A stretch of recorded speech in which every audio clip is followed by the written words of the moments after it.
They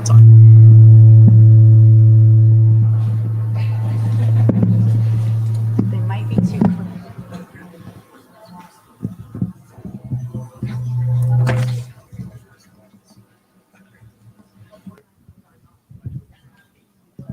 Well, I'll be turning mine off once. Good evening. This being Manhattan Beach, we're going to start on time. Hi, my name is Steve Izant. I'm going to be your moderator tonight. I live in Hermosa Beach, so I'm a neutral party here.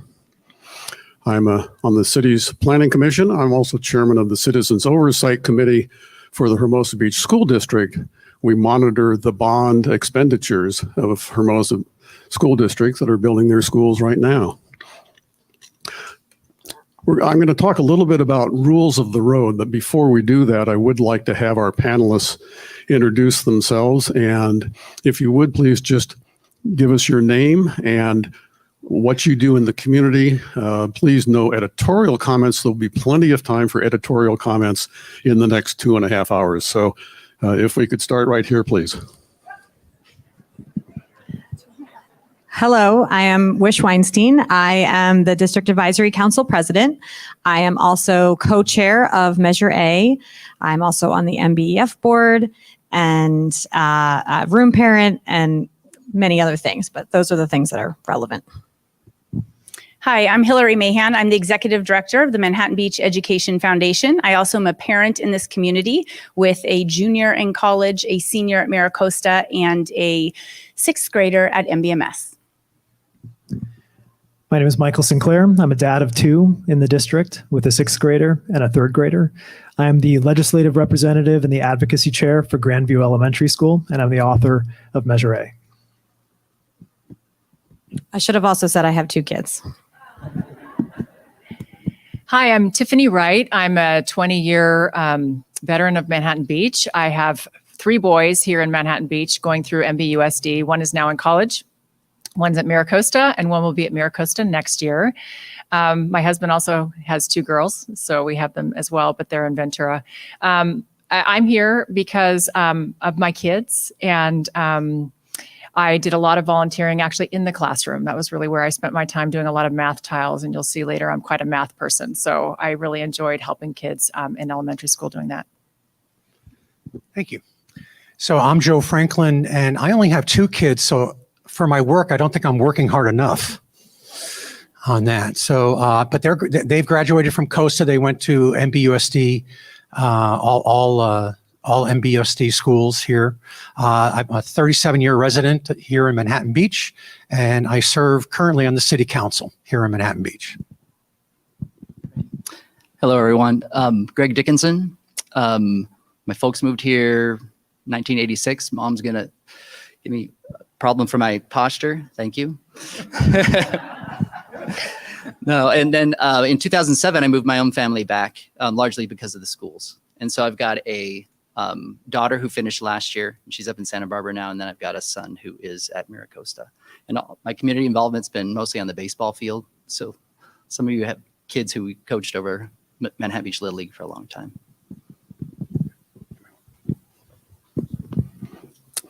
Thank you. So I should mention also this is being live streamed on Facebook and on YouTube, so please be on your best behavior.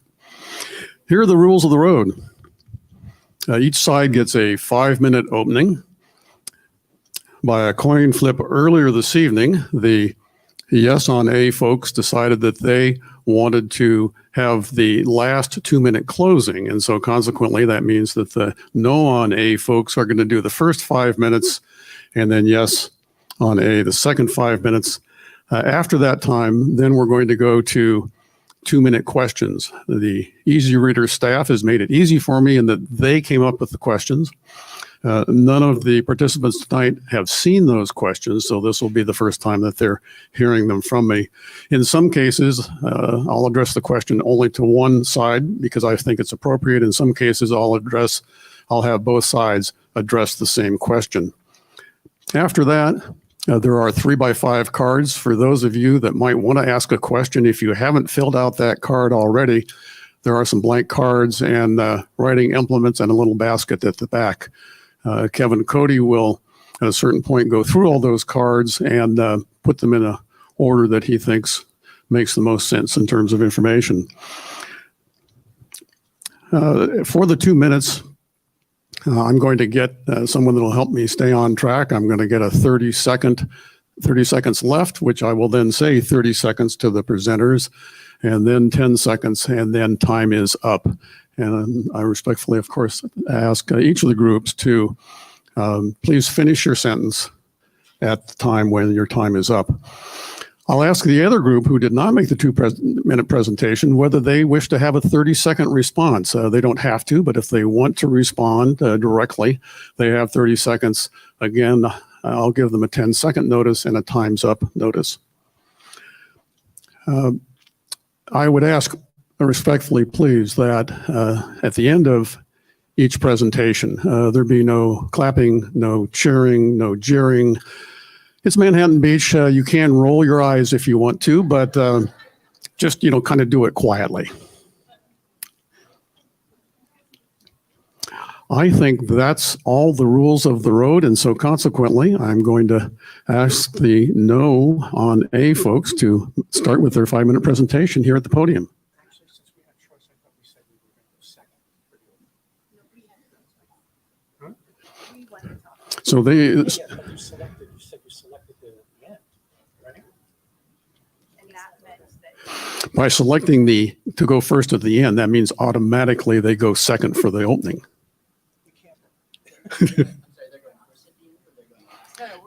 They're going last at the end. They won the coin toss. They chose to go last at the 2-minute opening. Because they chose that, that means automatically for the 5-minute opening, they go second and you folks go first. That gives them 2 choices. They're going last twice. Yeah. Usually you switch it. Well, I mean, that's the way we play tennis. You pick sides.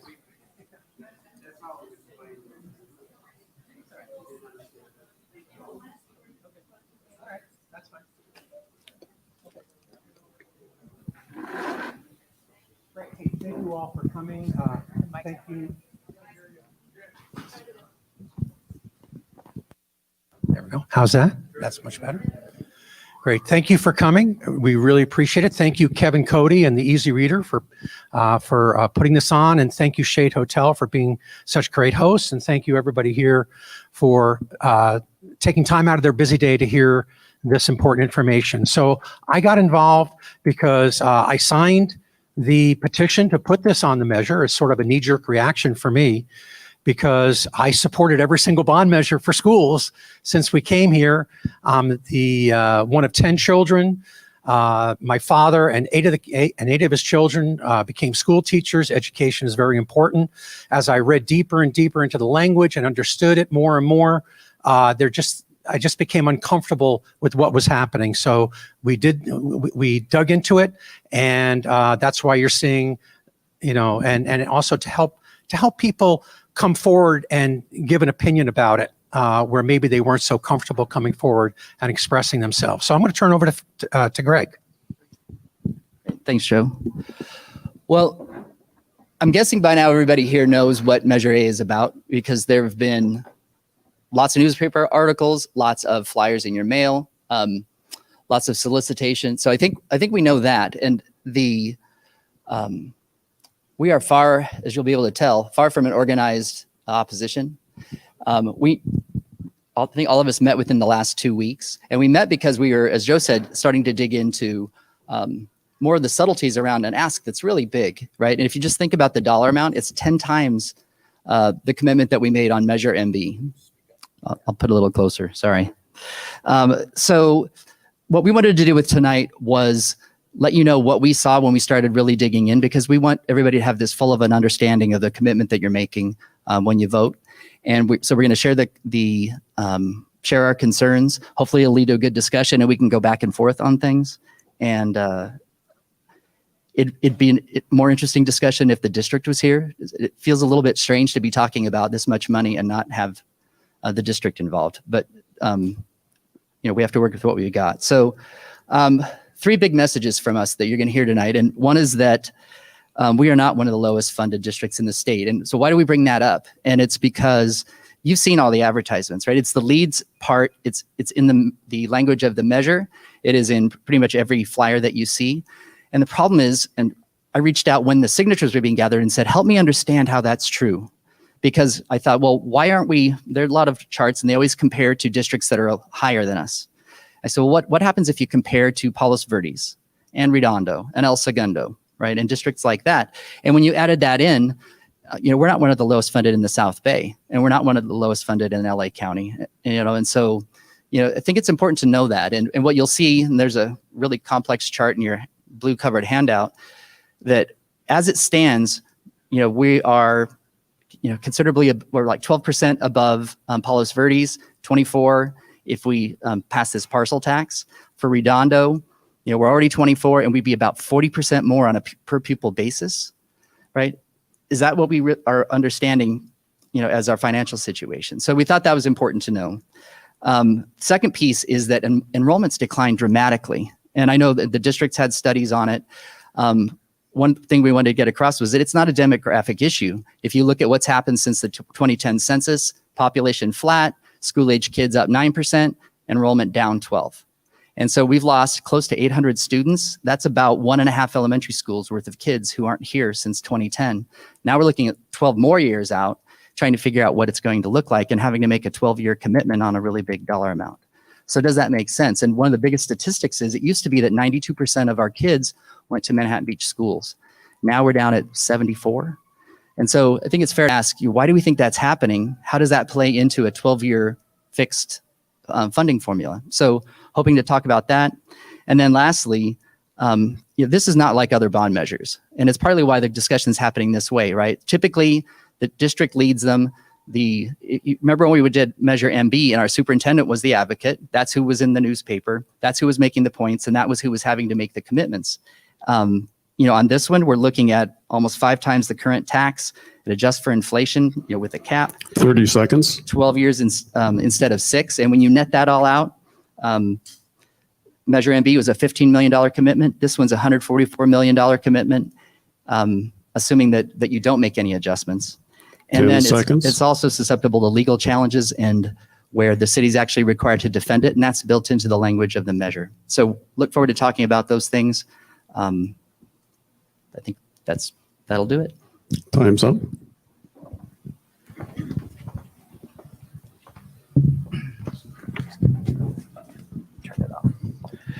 Good evening. Thank you for joining us.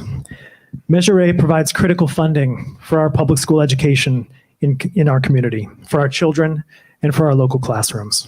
Measure A is not political, but it has been politicized by some in our community who have attached it to a larger national political agenda, and by some in our community who have willfully chosen to spread fear and hate and ignorance in our town. Here are some of the comments from these groups in their own words. MBUSD is using the force of government-run public schools to indoctrinate students. MBUSD is targeting our kids with sexually lewd books and racist assignments. The sexualization of our children and shaming them for their skin color is abuse. MBUSD has an action plan to reform our alleged racist children and racist community. These groups are now focused on trying to block the critical funding needed in our local classrooms by opposing and attacking Measure A. Again, in their own words. Measure A provides millions to fund an ideologically driven plan to indoctrinate our kids. Measure A will be used to implement a radical far-left ESDJI agenda that will change our schools forever. Are we really being taxed to teach our kids that they are oppressors and oppressed and should hate America for our past?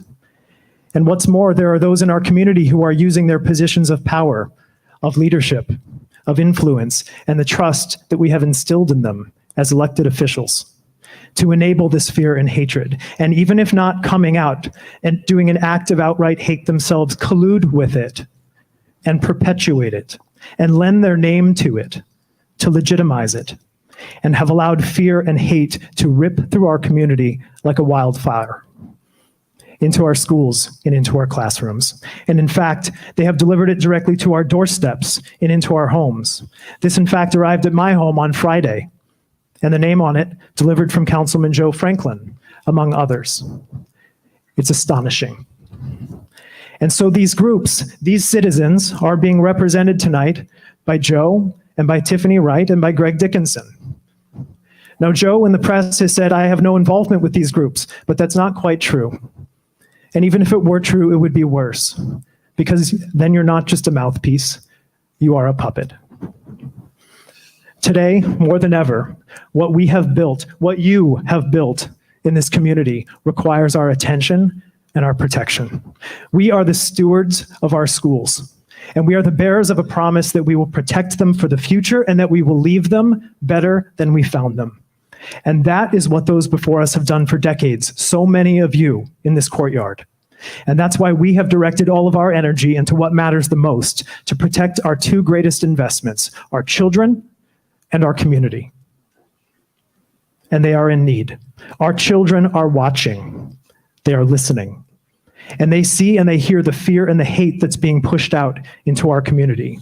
This is the flyer that was handed to my 11-year-old son at our front door and told by the stranger who delivered it to read it. And so he looks to me, and our kids are looking to us to lead and to teach and to protect them. And it starts with protecting their educations. We don't create problems in this community. We solve them. Measure A is the clear, local, and sustainable solution to take back local control of our schools from Sacramento, to bring our per-student funding up to the state average, to serve as the bridge to basic aid, an important issue I hope we'll have the opportunity to speak about tonight, with safeguards including fiscal accountability, citizen oversight, an inflation cap, and optional exemptions for seniors and low-income individuals that requires only a one-time filing for the full duration of the measure. You're going to hear tonight about why our schools don't deserve adequate funding. You're going to hear distrust for the idea of a majority vote, the hallmark of our democracy. You're going to hear an inaccurate data dump of numbers that's designed to mislead and confuse, and sermons about how district spending is out of control and how people are fleeing our schools. They are peddling fear, and none of it is true. And with your vote, you can choose between education 30 seconds. And fear. It is a clear choice of what we are trying to build and protect and what they are trying to dismantle and take down. And so we are looking forward to our conversation tonight to discuss facts, to address the misinformation, and most importantly, to answer your questions about Measure A and discuss how this is the clear solution to protect the future 10 for our seconds. schools, for our children, and for our entire community. Thank you.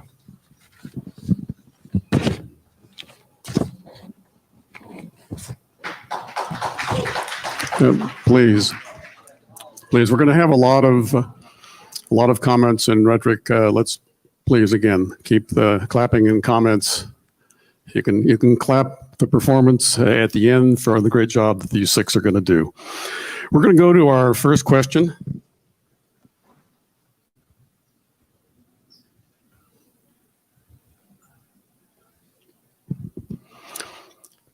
Since the yes on A won the toss, that also means they get to answer this question first, but I am going to ask each group to address this first question. Measure A's premise is that Manhattan Beach Public Schools are not adequately funded. So the broad question is, does MBUSD have a funding problem? Yes on A gets to go. It's 2 minutes, and then you have 30 seconds for rebuttal, and then you'll have your 2 minutes.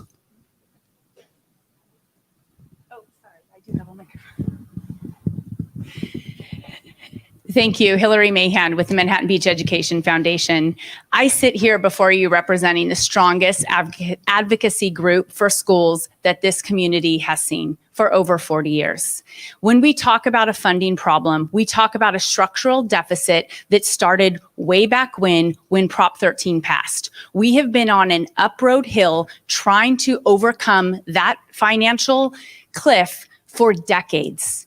Every time someone donates to MBF, we help to support enrichment programs in our schools above and beyond what state funding does allow. When we talk through what Greg Dickinson has been presenting and having us consider that, in fact, we don't have a funding problem, it is exactly because of the donations to MBF, the donations to our PTA, and the small parcel tax that we already have on our community parcels that we are able to sustain any of the programs that we have. But time and time again, this continues to create a cycle in which we go through layoff and pink slips. We go through demolishing of programs that have no stability and no traction and able to be able to grow. We are consistently dealing with problems. What we need to do is create a sustainable source that will take us long-term and be able to grow and support student needs at the levels in which we know they deserve.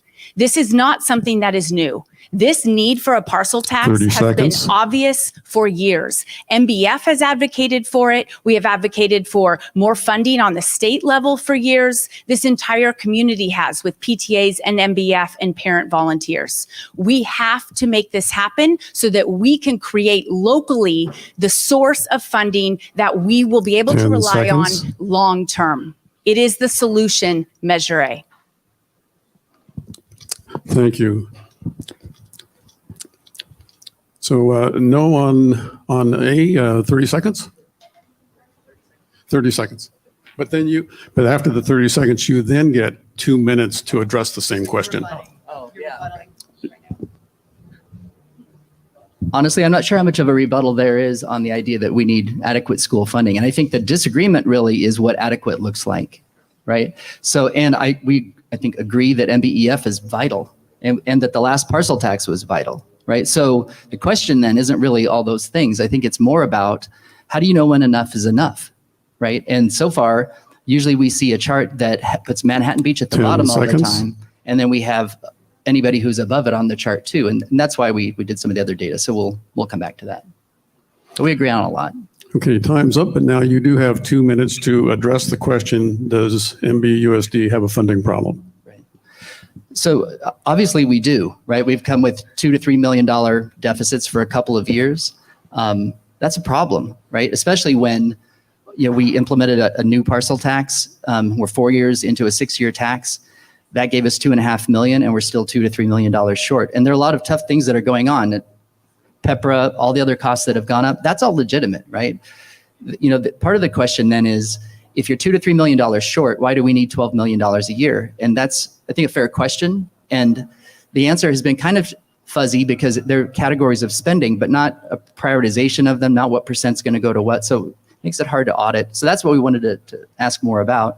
The other thing that's important to realize is that some sources of funding are actually improving. If you look since the last parcel tax, we've got LCFF up 9%. When it all nets out to total funding per student, we're up 25% since then. So I think it's just fair to ask, how do you know when enough's enough? And that's what some of the data we put together tries to show. And one legitimate comparison point, I think, is districts around who are good ones. Just take PV, for example. We already spend more. If we add what's being asked for, we're going to spend 24% more. Does that feel right? Maybe there's some opinion in there, but that should be, I think, be known. Okay, thank you. Do you want 30 seconds for a rebuttal? I think that you have to understand that a district's budget is a complicated one. And certainly there are several different categories within it, and many different districts have budgetary categories that are unlike others. For example, MBF has been a supporter of our district's budget for so many years. It is actually built into the budget that the district presents, and that is what brings our levels up higher than some of these other districts. So when you look at that long-term support and you look at the fact that we continue to kick that can down the road, then in fact you understand that we are at a point in which we need more funding. Time's up. Okay, let's go to question number 2. What's the price tag? $1,095 per parcel. Obviously, as we all know, a large increase from the previous parcel tax. The question, again, for both sides, and we'll start this time with The no on A, folks. Is this an appropriately calculated tax?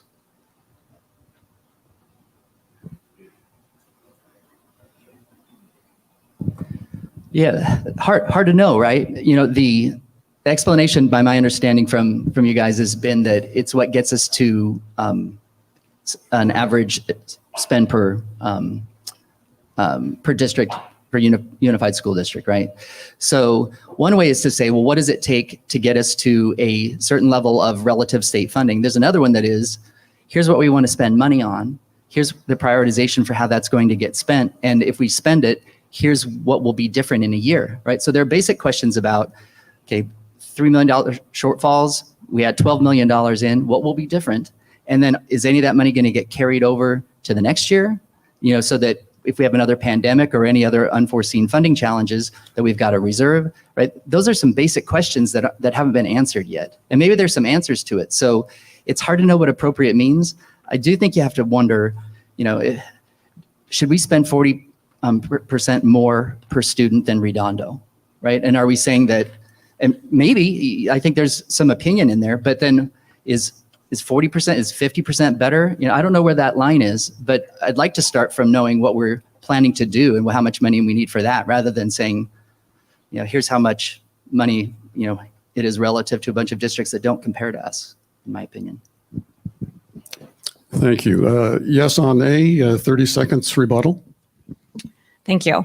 So it's important to note that 1095 is not arbitrary. When you take the number of total parcels in Manhattan Beach and subtract the likely number of exemptions, and we, just like Measure MB, we think that almost everyone will take one, and then you account for the $2,000 deficit to get to the state average, and you take into account our current enrollment and our current numbers, 10 you seconds. get up to the average. 1095 is a real number, but it meets the need, and we have built in the exemptions. It's $3 a day. I am Time's not up. going to stand here and say that my kids are not worth $3 a day.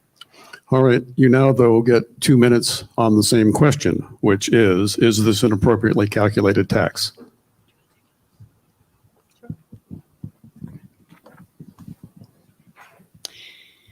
Is 1095 an appropriately calculated tax? Absolutely. In fact, I did the calculation.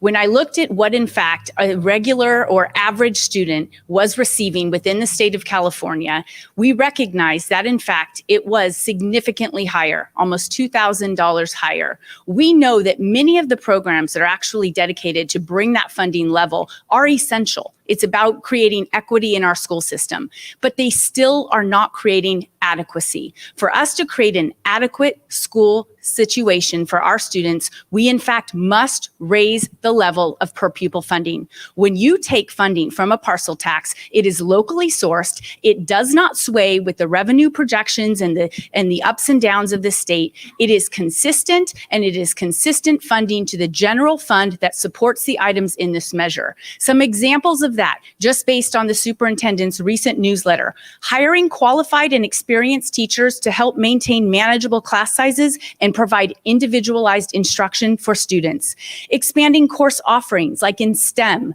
and VAPA, which is visual and performing arts; keeping textbooks and other instructional materials, including digital resources, up to par. All of these things and much more, collaboration time, professional development for our educators, are essential to continue to build on the strong foundation that we have. The more and more we begin to just simply kick this can down the road and assume that MBF will kick in, 30 or that seconds. we'll have pink slips one year and not the other, then in fact, we are letting the cracks prevail. We must begin to find a long-term support for our school system. Other high-performing districts do this. It is extremely common. This is the way in which other districts have had to overcome 10 the structural seconds. deficit. This is the way Manhattan Beach can. We've known it for years. This is the opportunity to make it happen. No on A, 30-second rebuttal.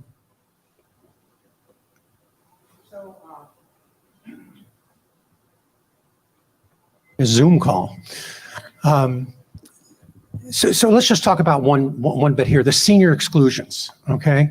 I look back in 2017, they had estimated 1,300 senior exclusions at the 225 level.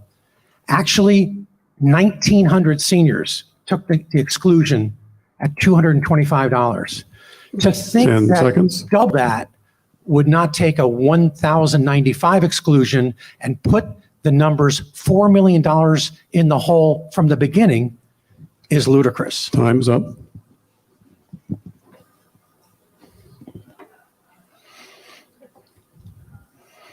Next question, which goes first this time to yes on A, is a question about the CPI kicker that's attached to the tax, which is either the current CPI or 5%, which is ever lower.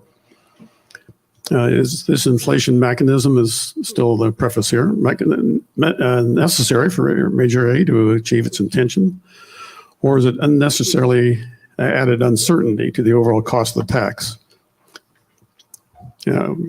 I'm sorry, let me take that again. In general, would you please address the issue of inflation or 5%, which is ever less, and what that's going to do to the parcel tax? There's been some speculation that it could possibly double over time. Sure. Just a couple of weeks ago at the city council meeting, the city council passed a document called the Memorandum of Understanding, the MOU. The MOU builds out the infrastructure of how Measure A is implemented, both within the city and the district. Part of the MOU confirmed what was drafted into the measure, that the annual 1095 would adjust annually for inflation. The way these work is that it's the city's determination, it's the city's discretion to determine what that rate is going to be. So what the city decided is that it added a CPI cap. So CPI, Consumer Price Index. The cap on an annual basis is the lesser of 5% or CPI. When the city staff went back and looked at historical records, they had found that over the past 25 years, annual CPI averaged about 2.4%. So the 5% cap gives significant ceiling in times of greater inflation to make sure that the funding is still able to be effective. In the flyers that I continue to receive, I continue to see that it says that at current rates of inflation, this tax could double in 12 years. Don't believe the proponents. But the city council just very clearly stated and voted to approve, Joe Franklin opposed, but voted to approve a CPI cap, the lesser of 5%, or current CPI. So there is no mathematical way that CPI at current rates of inflation or any rate of inflation based on the MOU can double to $2,200 a year. It is the lesser of 5% or CPI. No on A, 30-second rebuttal. And then we'll have 2 minutes after that to address the primary question.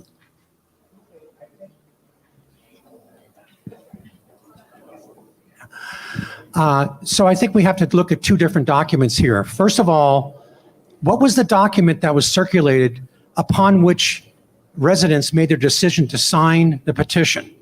That was the original language of Measure A. And that's where a lot of this information came from. Then the MOU was created between the district and the city to clean up the 10 language. seconds. So we got to address that. Okay, no on A, you now have 2 minutes on the same question. Yeah, and so the language that needs to be cleaned up from the measure, it said it would be the parcel amount, 1,095, would be subject to the rate of inflation. Well, the city always uses the CPI as far, Consumer Price Index for the rate of inflation. I think that's pretty high right now.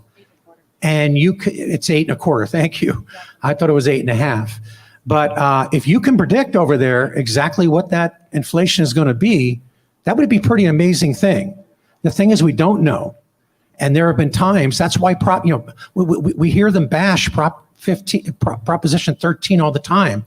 That was put into place so homeowners could keep their home because of runaway inflation back in the 70s and the 80s, where for a period of time, like a decade, it was double-digit inflation. So then the MOU came along and said, well, we got some pushback over here, so we're going to go ahead and cap that at 5%. Even at 5%, the rate goes from 1,095, over the course of the years, all the way up to $1,873. So I'll go ahead and I'll yield the fact that it won't double, but it will get pretty darn close.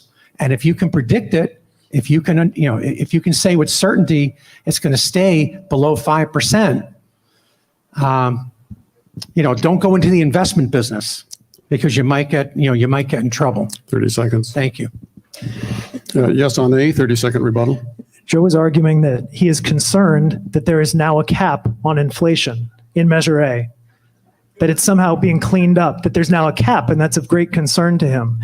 I don't know how to say it more clearly. You can read the MOU. It's the lesser of 5% or CPI. We don't bash Prop 13 over here. We live within the ramifications of it. 10 seconds. And there is a very clear city document, administrative document, that was approved by the city council, which clears this up. I think Time's up. very well done so. Okay, next question, and I think it's no on, pardon? That was your, yeah. So we're clean on that one. We're going on to the next question, and I think no on A gets the first crack at this. So this is a parcel tax, and if you have a $20 million house on the Strand, and I know this is hard to believe, but if there's a $475,000 house somewhere in Manhattan Beach, they're going to pay the same amount. Is that fair? No on A first, please. And then you'll have a 30-second rebuttal, and then you'll get 2 minutes, and then you'll get 30 seconds.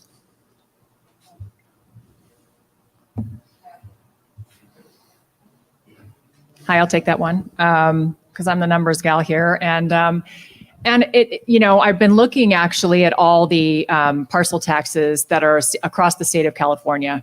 And I have a list here that I'm happy to give to you that have been approved since 2015.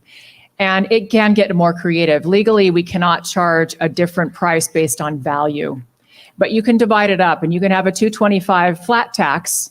And then you can have another tax that you can implement that maybe is based on square footage or is based on improved square footage. So there is a way actually to have a flat tax for maybe everyone. And then those that have much bigger houses, 6,000 square feet, I don't know if can you get up to 10,000 in Manhattan Beach? I don't know, but you can actually make it a little bit more fair. So there are ways to do that. There's also discretionary provisions in some of these parcel taxes as well that allows the school district to not charge CPI in any particular year, especially if we go into inflation, which many economists are predicting. So there is a lot more flexibility than just a flat tax that grows at inflation. I'm glad the cap is there, but at the same time, I'm not totally comfortable with it being in the form of an MOU. I wish it had been in the original measure and not something that was an agreement between the city and the district alone. So I think there's some things that are problematic about implementing that in the MOU. 30 seconds. But yes, I think there is a way to make this fairer, and we can collaborate with the community if we have more time on a district-led measure. Okay, yes on A 30-second rebuttal. So since 1978, Prop 13 has prohibited putting out any new special tax based on the property value itself. So Prop 13 actually prevents us from, try to move over here so it doesn't buzz. So it actually prevents us from basing a new tax based on the cost of the property itself. There's also a uniformity requirement, which means we can't 10 seconds. levy a different rate for a commercial property versus a residential property. And we'll talk just a moment about the square footage issue that got brought up. Time's up. Okay, you now have 2 minutes on the same question, and then you'll have 30-second rebuttal. And we're back. So on the square footage issue, there are just a handful of school districts and communities that have levied parcel taxes that have tried to get creative. And what they've actually done is looked at the last thing you can do, which is to base the tax based on the square footage of the underlying parcel itself. But in Manhattan Beach, that creates a unique issue of equity, because you may have a very expensive multi-million-dollar home by the ocean, on the Strand, on a walk street, but on a very small parcel, which would end up, in this case, paying less than an 80-year-old ranch house on the east side of the city, worth millions less, but on a much larger parcel. And so it's inequitable. And it's not something that we are able to work around because of the constraints of the state. So what we focus on, and what most communities who pass a parcel tax focus on, is equity of benefit. And what we know is that every property owner, whether or not you have a child in the school, in this case for a school parcel tax, every property owner benefits from increased property values that are a direct result and directly correlate with high achieving schools. That's what we look to. And I think it's important to know that parcel taxes are unique to California. They're in place since 1983 because the state structural system for public education is broken. But it's not just public education. They're used for police and fire and parks and libraries. And because Sacramento has broken the system, perhaps in the case of public education, irrevocably so, we are left with this choice. 30 seconds. And so we work within the constraints of Prop 13. We work within the constraints of what we are allowed to do by state law. And we focus on equity of benefit. No on A, 30-second rebuttal, and then we'll go to the next question. My point to that was just to simply say, I think there is a more collaborative way that we can work with the community on being more flexible about how we implement the tax, and improved square footage as well as square footage are just a couple of ways we can do that. Another thing I wanted to rebut about this was that the school district actually paid quite a bit of money to a consultant to do a survey of the residents. And that survey yielded results that basically said anything over $525 per parcel was not going to pass by 2/3 vote. Time's up. Okay, thank you. On to the next question. The length of the tax is 12 years. Please explain why this is either a good thing or a bad thing. And I think yes on A gets to go first this time. You'll then have 30 seconds, then you'll have 2 minutes, then you'll have 30 seconds, and then we'll go on to the next question. 12 years is not an arbitrary number. There are two reasons why Measure A is for 12 years. The first one is we want to make sure that we're able to fund public education for a full generation of Manhattan Beach children. So if you have a child in kindergarten now, we want to be able to look that parent in the eye and say, you can be assured that by passing Measure A, your child is going to have adequate funding in their classroom for their entire public school education in Manhattan Beach. That's number one. Number two, current projections show that the 12-year runway of Measure A is what's going to lead us on the bridge to basic aid. Measure A is the bridge to basic aid. What is basic aid? Basic aid is a period of time when our property tax rolls will hit a certain level so that it exceeds the amount that the state gives us. And at that point, we get to keep our property taxes. We get to be self-sustained once again, like we were prior to Prop 13. And when we are self-sustained, we no longer have to rely on state aid in the manner that we do today. Basic aid is not something we can choose. It's not a flip of a switch, but it's something that happens through development, through turnover of housing, and when our property tax rolls hit a certain level. We know that towards the end of this 12-year period of Measure A is when our property tax rolls are projected to hit that level. And then there's a moment in time where the numbers toggle back and forth before the actual numbers really sustain and take root. Measure A is the bridge to basic aid. 30 seconds. And the reason that it is 12 years is for us to be able to get there. When you look at the districts who have hit basic aid, whereas we receive approximately $11,000 from the state currently, Laguna Beach, for example, who has hit basic aid, has $23,000 per pupil in the classroom in terms of per pupil spending. 10 seconds. We'll talk more about basic aid. Okay, no on A, 30-second rebuttal, and then you'll have 2 minutes after that.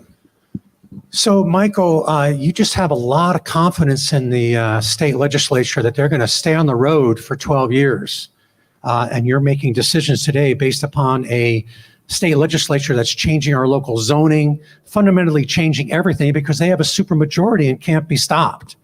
So that's kind of a foolish approach to take. And it's very dangerous, and it's going to go ahead and cost people a lot of money.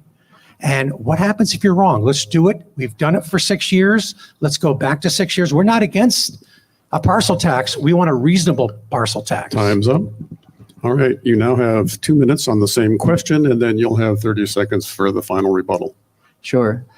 Well, so just to put it in perspective, right? 12 years is a long time by parcel tax standards.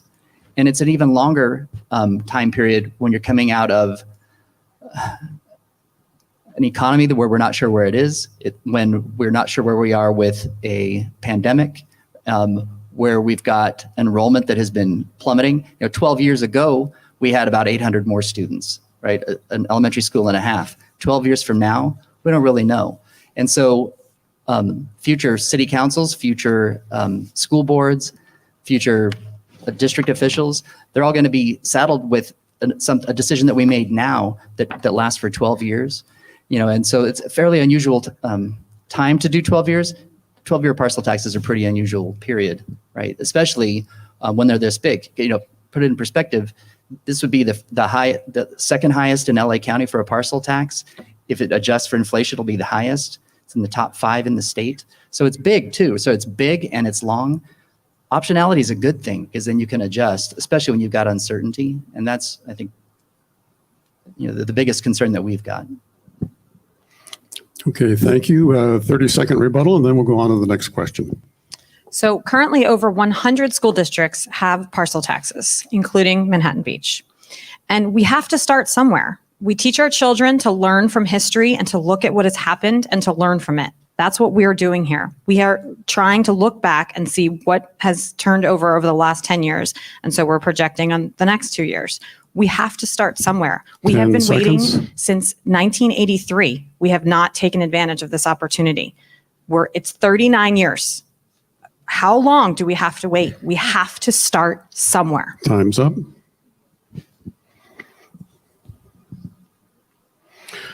Okay, I believe this this question is for both groups, and I believe this time it goes to the no on A first. MBUSD's declining enrollment has been a contentious issue surrounding Measure A discussion. What role does enrollment play in the possible outcomes of the parcel tax? You have 2 minutes, you'll have 30 seconds, and then you'll have 2 minutes and 30 seconds. Yeah, no, we should split it. So it's a bit of a reiteration, right? So what we do know is that the percentage of school-age kids is going up, right? What we also know is that the percent who are actually staying in Manhattan Beach is going down. And we need to get to the bottom of that to have a vibrant community. The Ed Foundation has been massive. We need more people contributing to the Ed Foundation. We really do. And it's been really strong. So one of the things we need to ask is, why is that going down? Part of it is because we have fewer students and fewer families who are going here. So that would presumably be part of it. But we need to do something too, I think, that we were quick to survey everybody on how much more parcel tax are you willing to pay, right? A lot of people here probably answered it. We were slower to ask, if you're not willing to pay, why is it? And if you're contributing to less to MBEF, why is that? And I think if we want to have a long-term solution, that's going to be a big part of it. Right. And so, if you ask, otherwise you're guessing as to why things happen. But we need to figure out a way. MBF is really strong and really vital. So I think it's worth figuring out how we learn more about why this dynamic is happening beyond, it's not a demographic answer. Did you have anything to add? Yeah. Measure A is rushed. I saw the consultant reports. They say do a June primary election because the voter turnout is so much smaller. It's also not well thought out. This is going to just 30 seconds. This will actually cost people so much more over such a long period of time, and it's circumventing so many tax initiatives that we've had before. It's circumventing the majority that's required. It's circumventing the length of time, and it's circumventing other processes as well that may put the city in legal jeopardy. Thank you. Yes, on A, you have 30-second rebuttal. You'll then have a 2-minute presentation, and then you'll, no on A will have 30 seconds. Go ahead, please. Thank you, Steve. Measure A is not rushed. Measure A ran in tandem with the school board's suggestion of a parcel tax as well in order to bring more funding to our schools. Yes, there were polls of the community. Yes, they indicated that if a need was identified, people would support the parcel tax. We looked at studies from prior polling as well. Certainly, 10 seconds. right along with that, the district also helped to support this parcel tax initiative as well and stepped aside so that the citizens could in fact bring the one that would significantly impact our district more so to the table. Time's up. Okay, you now have 2 minutes, and then no on A will have 30-second rebuttal. Thank you. Regarding student enrollment in our district, and thank you, Greg, for mentioning the support of MBF and how impactful it is. It certainly is. It's one of the largest ed foundations in our state. We get calls consistently. How do we do it? How can we get our community to support our schools in the way you do? Voluntary contributions are amazing. And yes, we have intelligent, we have resourceful, we have generous people in this community, but voluntary contributions are not going to sustain our schools long term. We saw a decline in giving last year because people did not want their students to go to school without with masks on. So certainly we're going to continue to see fluctuations based on what is happening in the current climate. We need to create a sustainable source in order to really, truly impact school funding. When we talk about student enrollment, yes, student enrollment has declined. We also are in an affluent community in which people have a choice to be able to move out of state, relocate altogether, homeschool their kids, send them to a different location or a county that in fact is not requiring masking. We will begin to see these kids and students come back to our schools, particularly if we invest in them, particularly if we continue to ensure that the programs that we've offered for so many years continue and are here to supplement what we are able to give, which isn't much, with state funding. 30 seconds. It is absolutely essential that we look at those numbers and consider that even in the last 10 years, demographics in this community have changed. The houses are turning over. We've talked about Prop 13 and what's happened to the houses there. The cottages that you see are disappearing. So therefore, more affluent families are moving in and also 10 opting seconds. to send their students to private school. You cannot compare a choice from 10 years ago to a choice today. You simply cannot. If we want a strong community and Time's strong up. public schools here, support Measure A. 30-second rebuttal. No on A. Great, thank you. So one important, I think Wysh brought up 100 other parcel taxes. True. How many of them passed with less than a 2/3 majority? Like none, right? And so there's one reason that it's citizen-led, and it's to get it to 50% plus one, because we're trying to figure out how do you get this passed, period, right? And so you get a much 10 better seconds. likelihood of getting it passed. Is that what we really want to do, right? And it's on a tricky footing, which is why read the language. But there's a Time's lot up. of wording in that talks about what happens when this gets challenged by the state or by anybody else. That's why we had to do that. Is it's a workaround. So have a read and you'll see On to what the we're next talking about. question. The structure of Measure A includes a significant role for the city of Manhattan Beach, which will be tasked with collecting revenue and establishing oversight on the spending of the proceeds of Measure A should it pass. What are the pros and or cons of this structure? And I think this time it goes to yes on A first, then 30-second rebuttal, then you'll have your 2 minutes, then 30-second rebuttal. So citizen-led initiatives have been around for 110 years in California. They are foundational in Article 2 of the California Constitution. Recently, California courts, including the California Supreme Court, on numerous occasions, have allowed citizen-led initiatives like this one to fund local education parcel taxes. It is not true that there are no other school districts who have utilized this mechanism to be able to pass an education parcel tax. You can do a simple Google search. You can see in San Francisco or in Oakland or any of the other schools that have utilized this. But the Supreme Court in California now 4 times has said that no challenges can be made on these citizen-led parcel taxes. What is the advantage? The advantage is that we are engaging our community. We keep being told that this was rushed. When paperwork was filed for this in January for a June ballot, twice as long as any other ballot measure or bond initiative in this community has ever been around. In addition to that, we went out to engage our citizens Over 4,000 people signed this petition to put Measure A on the ballot in June. We needed 2,700 signatures. We collected 4,100, and we had 180 days to collect them, and we collected them in 9 days. And what did that tell us? That told us that Manhattan Beach still continues its long tradition of prioritizing high-quality education in our 30 city. seconds. The reason we went with this initiative is because it creates more engagement, it prevents against apathy, and it allows our citizens to work with their cities and our schools to ensure that there is transparency and accountability around all spending of Measure A funding. Thank you. 30-second rebuttal. No on A. Sure. So if we really think that this is above board and legal, then why do we write into the measure itself what the city has to do when it's challenged? Right? If it's that established, we wouldn't have to worry about that, right? And so it's copied over wording from some of those other initiatives, and they did get there were filings against it. They did have to defend it, and the requirement built into this is the city must 10 defend seconds. it. The city must defend it. If we lose, we have to appeal it, and if we don't do those things, the advocates get to take over on the city's behalf and continue to legislate. Time's up. You now have 2 minutes to address the question, and then yes on A will have a 30-second rebuttal. So first of all, my hat's off to anybody that volunteers for the oversight committees, in the schools. It's a thankless job, but we thank you but the information that you're looking at is only as good as the information that's coming to you. So, I looked at the oversight reports, from the last 3 years for Measure MB.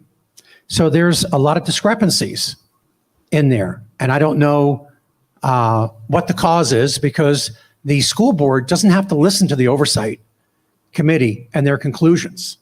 So for example, in 2018, 2019, there were 13,090 parcels that were assessed the parcel tax.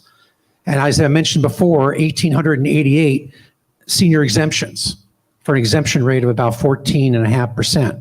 But then you come to the next year. So the 2019-2020 report. So we drop from 13,090 parcels down to 10,933, 10,993 parcels. That's a difference of 2,157 parcels. Multiplied by 225 is about $450,000. So right off the bat, I don't know if it was an unforced error or what happened, but this is so I'm sure someone at the oversight committee said, hey, what's going on here? But somebody wasn't doing the accounting correctly on that. So, the consultant's report says that you really need community buy-in for this. And as we can see here today, you're not really getting that with this forced, 10 rushed, seconds.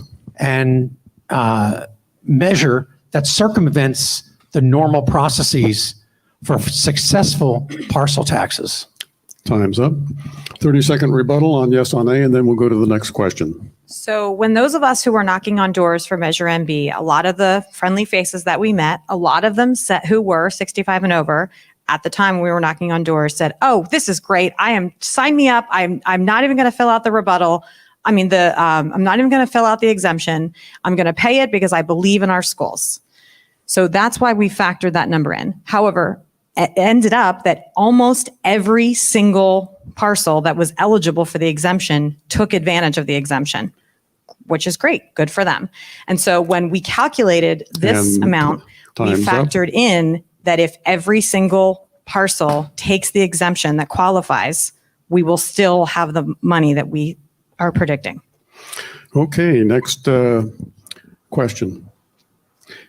Is Measure A the best way to provide financial stability for MBUSD? If not, what is a better alternative? And I think yes on A gets to go first this time. And then we'll do our usual rebuttal and so on. Well, that's an interesting question because certainly I'm here to to advocate for Measure A as being one of the only ways in which to create a source of very sustainable funding. As we note, MBEF, or the Manhattan Beach Education Foundation, has been a significant source of funding for our district over the years. So much so it's been built into the budget of the district. And in fact, it is on a per pupil basis a significant portion of directed funding that ensures that our students are receiving programs and opportunities they wouldn't otherwise get. It's remarkable. It absolutely is still going to be part of the equation. But MBF's mission has always been for enrichment. And I have been having to advocate on behalf of saving teachers' jobs and just keeping class sizes at a reasonable level, instead of actually ensuring that we can supply that enrichment to our students. So the ups and downs of the state budget and the influxes are going to continue. This has been going on for a very long time. And in fact, the only way to substantially impact funding is to do so locally, is to take local control and ensure that our schools have the funding that we believe they require. If there is another solution, I am not aware of it. And in fact, you could say, why doesn't MBF take their endowment and donate towards it? Because it is an endowment and it follows the laws related to MDIFTA that certainly ensures that it only can contribute back the maximum of 5% of the 3-year average on the calendar year. So certainly that can help to contribute on an annual basis and does significantly. Thank goodness it was started. And thank you for those who helped lead it as well. But it is not going to be the extent at which it will kick in and be a rainy day fund. We have to find a local source here as a community to ensure that we are properly funding our schools. It is the only solution. Time's up. Rebuttal, and then you'll have 2 minutes. Yes. So so Measure A is not the best way. The best way is to have a district-led initiative where we're going to get buy-in from as many constituents as possible within the city. Yes, it's a higher bar. It's 2/3, but that way everybody is invested in the parcel tax. Their own survey has shown that a lower amount one would pass. 10 seconds. Barely, but it would pass. But we're for a parcel tax. It's just not this parcel tax. Time's up. You now have your 2 minutes, and then you'll have 30 seconds, and we'll go to the next question.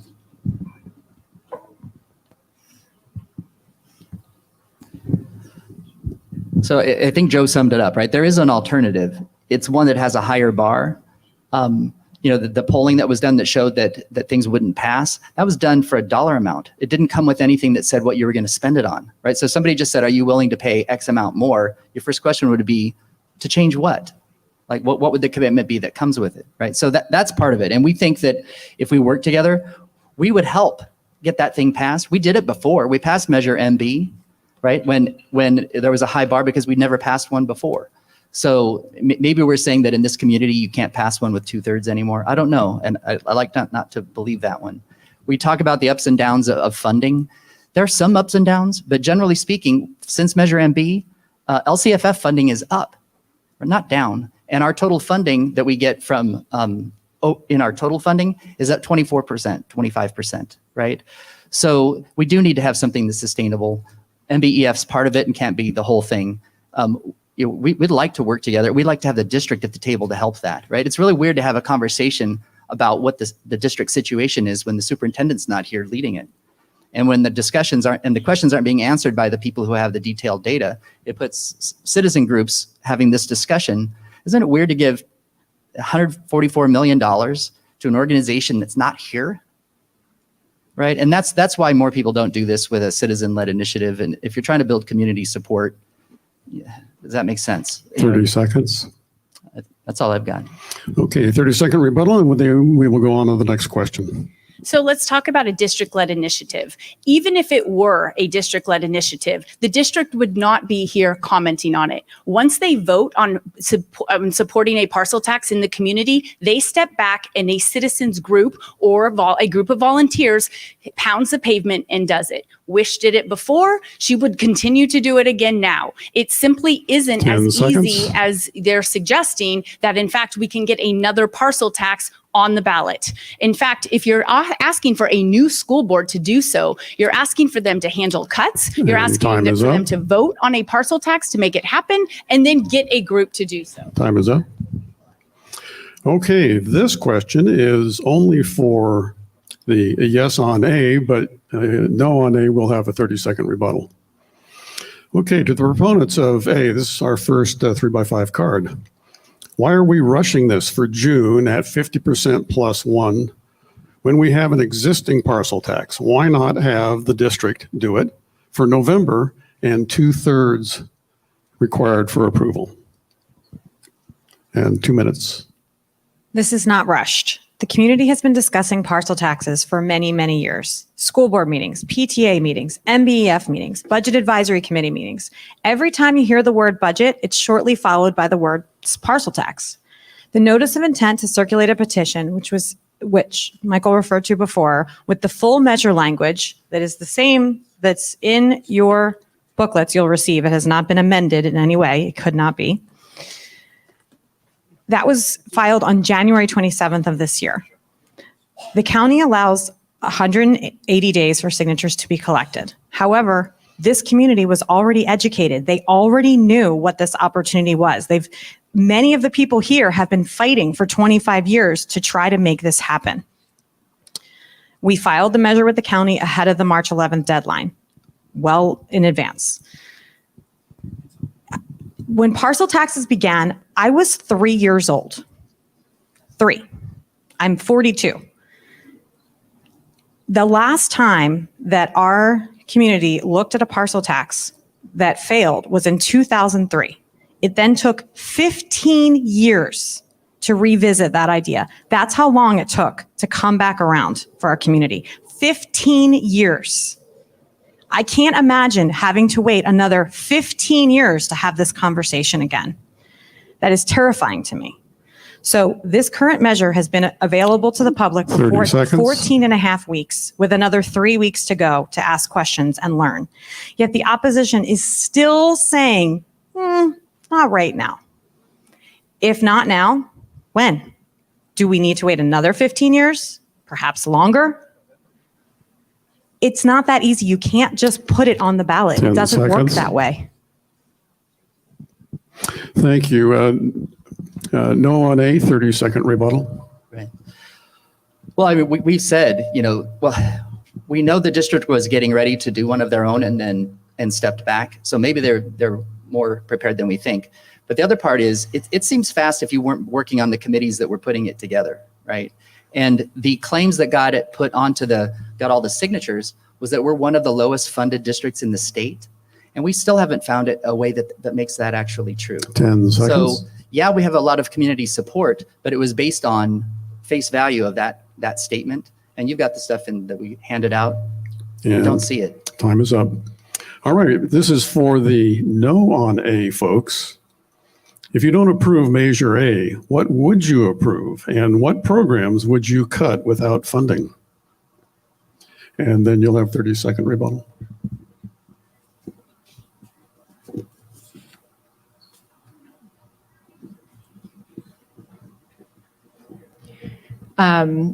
So what programs would we cut? Is that what you're saying? Or It was a two-part question. It was,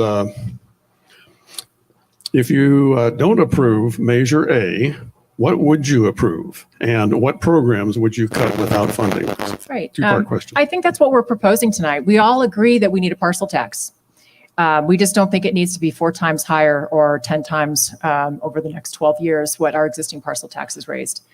I think we should get behind a parcel tax that's district-led, that has a 2/3 vote, which is significantly lower, because our deficits don't show that we need to make any cuts. If we can raise the $2 to $3 million in deficit spending we do on an annual basis, that's all we need. And if we want to add some STEM classes and make ourselves competitive, I love what MBEF does. I donate to MBEF. I encourage everyone to donate to MBEF because that is the ultimate source of local funding for us here at Manhattan Beach. It is the ultimate and the best. And then coupling that with a parcel tax that's more reasonably sized, that can cover the current deficit, which, by the way, we're spending $10 million more in our budget over the last 3 years, and we're down 700 students. So why are we spending more when we're down 700 students? So there's ways that I think we can cut because we're obviously spending more than we need to. But at the same time, I think we can cover that $2 to $3 million deficit with a parcel tax that's less than half this size. And we can also do it over a 6-year period, because guess what? If our enrollment continues to go down, then we're ballooning the payments that we're making or the income that we have per student, right? So if we lose another 700 students, we may be raising an extra $2,000 per student now, 30 seconds. but it's going to be a tremendous increase in student funding that we probably don't need. We need to be prudent, and we need to be in partnership with this community and cover what we really need to cover. And we need to do it the right way with the district and get behind the district and MBEF and supporting a district-led. And remember too, that the parents, particularly in this room 10 that seconds. we've seen, they fill the gaps. They get the extra tutoring. They get the extra study groups for their students because we're still successful, and we have been for decades, Time is even up. with these shortages. So it's the parents that fill the gaps, the families, in partnership with the schools. Okay, next question for the proponents of Measure A. Oh, I'm sorry. Yes. Sorry, 30-second rebuttal. Thank you. Thank you. I was so eager to get to the next question. One thing that's important to understand is that the Manhattan Beach Unified School District, as well as all districts, needs to balance the budget for 3 years out. So unless you are paying close attention to the interim budgets, to the reworking of the budgets, you're not seeing the significant cuts that in fact are happening. I have seen class sizes rise over the years, hence the actual directed funding from MBF to keep class sizes low. Again, not in our 10 original seconds. mission. So when you see those things, and when you see the support from research and development of teachers on special assignment, when you see no collaboration time, when you see textbooks that are outdated and Time haven't is been up. adopted, you know you need funding. Okay, this is for yes on A, and you'll have a 30-second rebuttal. Can you confirm that the state of California will not withhold any funding currently allocated to the Manhattan Beach School District if this measure passes? In other words, will the state withhold funding for every, I'm sorry, I can't read this writing here. Let's just take it from there. So let me read the question again. Can you confirm that the state of California will not withhold any funding currently allocated to the Manhattan Beach School District if this measure passes? Yes. All right, you've got a few more seconds if you want to add to that. Okay, 30-second rebuttal. Okay, I'm sorry.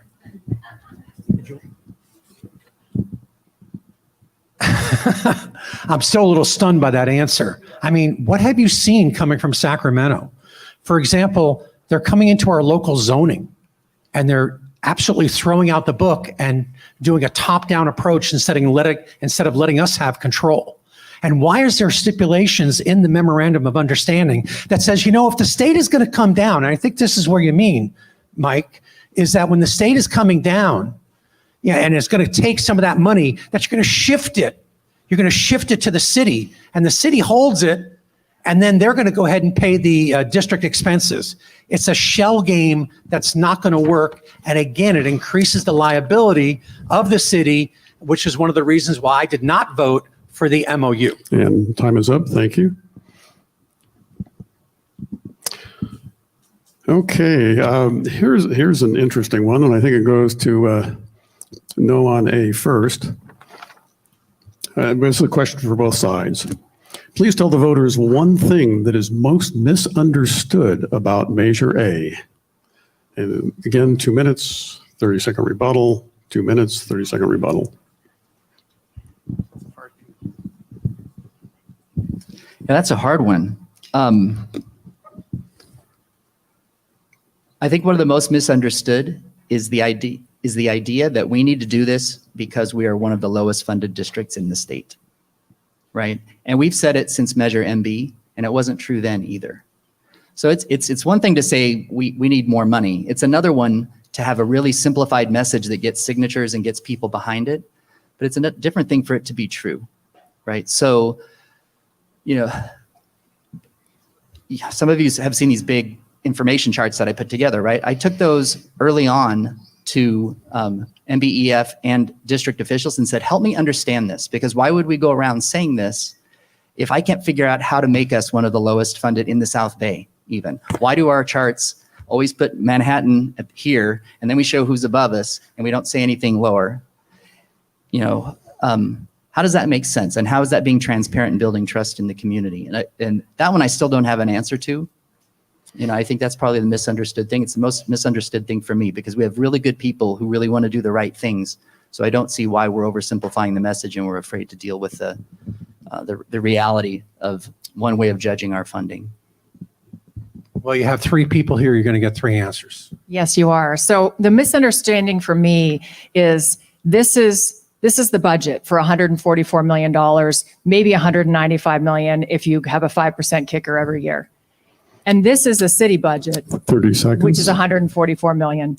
So my problem with it, and I would love for somebody to justify it, is give me a little bit more detail on where $144 million is going to go. That's my question. Easy, easy. A few seconds left. I think, do we have any seconds left? 10 seconds.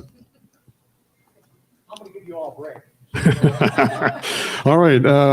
For yes on A, 30-second rebuttal, and then 2 minutes, and then a 30-second rebuttal. You are holding up a ballot initiative and a city budget. And that is like comparing apples and dump trucks. They have nothing to do with each other. If you'd like to have a real comparison with the city budget, you could hold up the school district budget, which is probably comparable in size. Okay, time's up, and now you're 2 minutes, and then you'll have 30-second rebuttal after that. And then we are getting close to that point where I am going to ask then for the 2-minute summaries, but let's finish on this last question. I have do I have 2 minutes then? Yes, you have 2 minutes, and then you'll have 30 seconds after their 2 minutes. Fantastic, thank you. I think what is most misunderstood about Measure A is the need. And in fact, that's exactly what our opponents suggested as well. The need is there, the need is real. We are in fact an underfunded district. Never has MBF or the Citizens Campaign ever mentioned that other districts are not underfunded as well. The entire structural deficit in our state has put us in this position. We are trying to, as a local community, overcome this position and impact our schools at a greater level. In fact, Redondo Beach has reached out to us and said, how are you making that happen? I already mentioned Ed Foundation's coming to us and saying, how do you make that happen? We're not saying that, in fact, it is a deficit just for us. We are saying that we are among the lowest. And I have met with Greg over the phone before. It is a difficult situation to describe school funding. And in fact, every time I sit down and talk to someone, they say, wow, I learned something new. I'm not presenting it as though we're the lowest funded. We are the second lowest with unduplicated counts, which significantly impacts LCFF structure for us. However, we have other funding from other sources, like MBF, like the PTAs, like Measure MB, that help us get us to a level. That need is still there. That need is still evident. This is the way to impact that need. This is not something that is arbitrary. It is in fact meant to direct funding to education of our students, to maximize personal and academic success in their learning. And in fact, that is the #1 board goal with MBUSD. I go to every board meeting and I sit through and listen to how this board will in fact make a difference on our schools. And any new board that comes on will have this funding to have that same impact. This isn't about a board or isn't about one student or one classroom. This is about long-term stability for our Manhattan Beach public schools. Time's up. It is about our students. Okay, 30-second rebuttal. No on A. Okay, so why can't that information be made available? And you know, if you say you can't put it in the measure, why isn't it readily available for people? I'll go ahead. I'll give you one item. Item number 6, to provide additional professional development to all teachers. Okay, so let's see let's see where that money is going to be spent. 10 seconds. And detail, it's $100, with the inflation kicker, it can be $250 million, And time is up. $223 million. Thank you. Okay. No, you had your rebuttal and your 2 minutes. You only get so much time here. You're welcome. Okay, so I'm now going to, we do need to officially end at 9 o'clock. I'm going to therefore ask that the groups make their 2-minute final statement based on the coin toss. Then the no on A folks get to go first for 2 minutes. There is no rebuttal, however. After they go their 2 minutes, then the final 2 minutes is yes on A. So no on A, would you please do your final 2 minutes? Sure.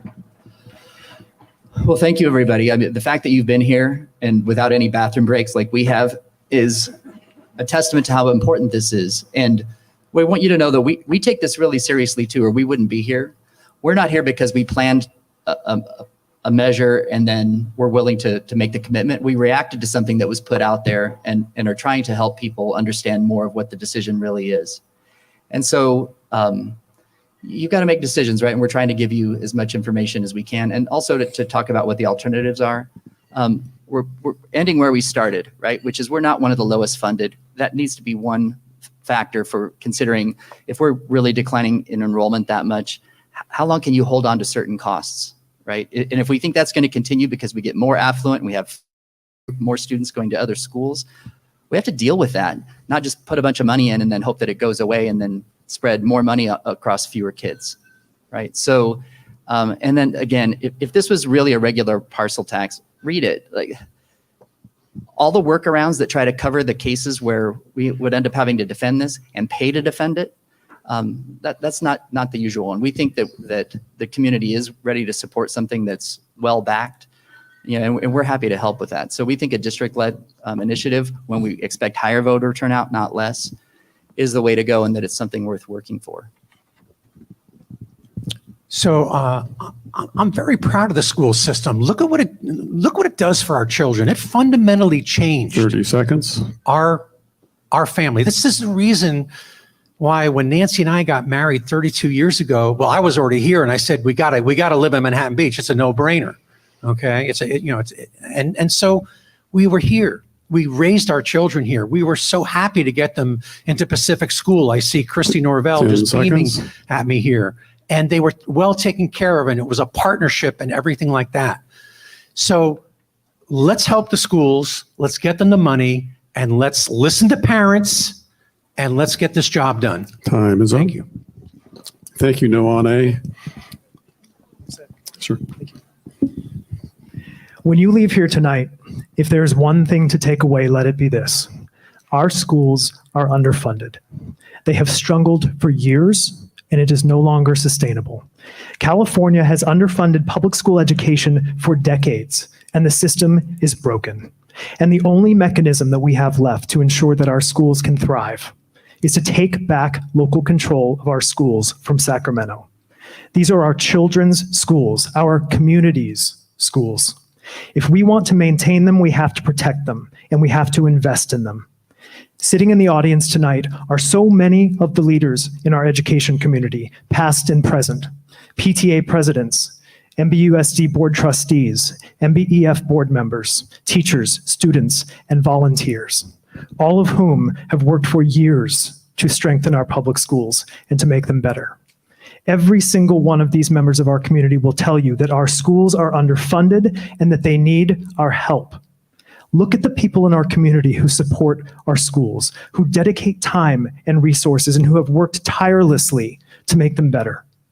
And the people who are actually looking for solutions, these are the people that have endorsed Measure A, because it is a real solution for a very real problem. We stand for our schools, and we stand with our schools. What we are trying to build and sustain for the future, they are trying to block funding. 30 seconds. Through education funding, by all means, is a complicated subject. And when you cast your vote, you have a very real and a very clear choice. When you mail in your ballot or you go to the polls on June 7th, you can decide to stand with our schools, to stand with our teachers, and to stand with our students. 10 seconds. Vote yes on A for strong Manhattan Beach schools. I want to first thank our panelists or debaters. Some excellent points on both sides. You were well behaved, which is nice on your moderator. I want to thank the audience because you guys were well behaved, and clearly this is a topic that everyone was interested in and was listening closely. So on behalf of myself, Kevin Cody, and the Easy Reader, I thank you for coming. I'm sure that our panelists would love to chat with you informally, but formally this event has come to an end. Thank you. And now you may clap and cheer and whatever you want to do. You were amazing. Amazing. Thank you for stepping in. Oh, you're really welcome. appreciate that. Any old Yeah. time. Fantastic. Well, Thank thanks. you. A little chilly, but Yeah, it is. thank you so much. Well, you're welcome. You're welcome. Thank you, Steve. You're welcome. You too. And very nice work. I can't tonight. I've got a lot. Hold on. My head is at camera. Yes, it's going to be fun. It's sold out in 7 minutes.